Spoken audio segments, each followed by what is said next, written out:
नमस्कार. तर आज आपण मिशी कटारना कशा पद्धतीने बनवायचा याची रेसिपी पाहणार आहोत. तर प्रथम मासा कसा साफ करायचा हे मी सांगते. तर त्याच्या मानेजवळ चाकूच्या पट्टीने असा आडवा कापणे व त्याच्या पोटात थोडी घाण असते ती अशी बाहेर काढणे.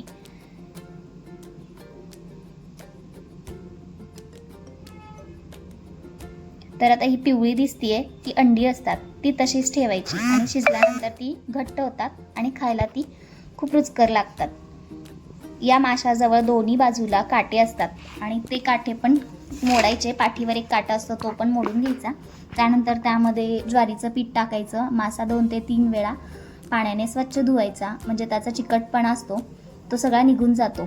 हा मिशी कटारना आहे. दिसायला पांढरा शुभ्र आणि चांदीसारखा चकाकतो. बघा मासा आपला स्वच्छ झालाय. त्यानंतर त्यामध्ये आपण चवीपुरतं मीठ घालूया आणि हळद घालूया आपण.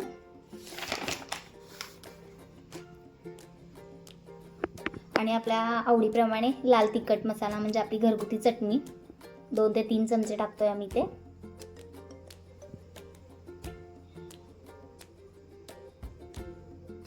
आणि आता हे सगळे मसाले आपण लावून घेऊया माशाला. आणि मसाले सगळीकडे एकसारखे लावून घ्यायचे आणि 10 मिनिटं तसंच मुरत ठेवायचे. त्यानंतर आपण त्यासाठी लागणारं वाटण तयार करायला घेऊया. त्यासाठी 1 वाटी ओलं खोबरं, 10 ते 12 लसणाच्या पाकळ्या, थोडी कोथिंबीर. आपण हे मिक्सरला बारीक करणार आहोत. थोडं पाणी घालून आपण मिक्सरला एकदम बारीक वाटून घेऊया. आता हे आपला वाटण इथे तयार झालेला आहे. त्यानंतर इथे आपण एक पातेलं ठेवूयात आणि तेल गरम करून घेऊया. 2 चमचे तेल घातलं.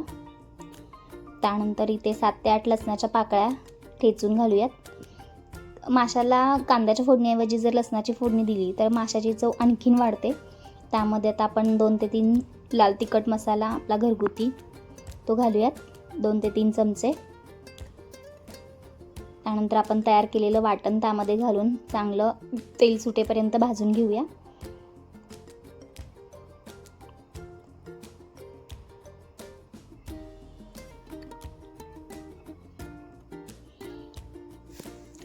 मसाला चांगला परतून घ्यायचा. त्यानंतर ह्यामध्ये 2 ते 3 कोकम टाकले. माशामध्ये कोकम किंवा चिंच म्हणजे आंबट टाकायचं, त्याच्यामुळे माशाची चव आणखीन वाढते.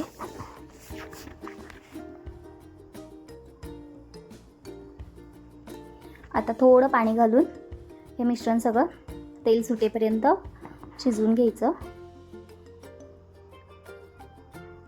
बघा कसं तेल सुटते. त्यानंतर आपण जो मुरवत ठेवलेला मासा होता तो त्यामध्ये घालायचा. सगळे मासे त्यामध्ये घालून चांगला मसाला परतून घ्यायचा